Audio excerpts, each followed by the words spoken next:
Self sufficiency.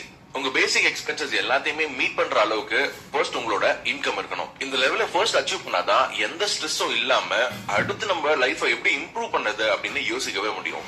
ஒருவேளை நீங்க earn பண்றது எக்ஸ்பென்ஸ்க்கே பத்தலனா உங்க மைண்ட் ஃபுல்லா எப்படி எக்ஸ்பென்ஸ மீட் பண்றதுலயே தான் இருக்கும்.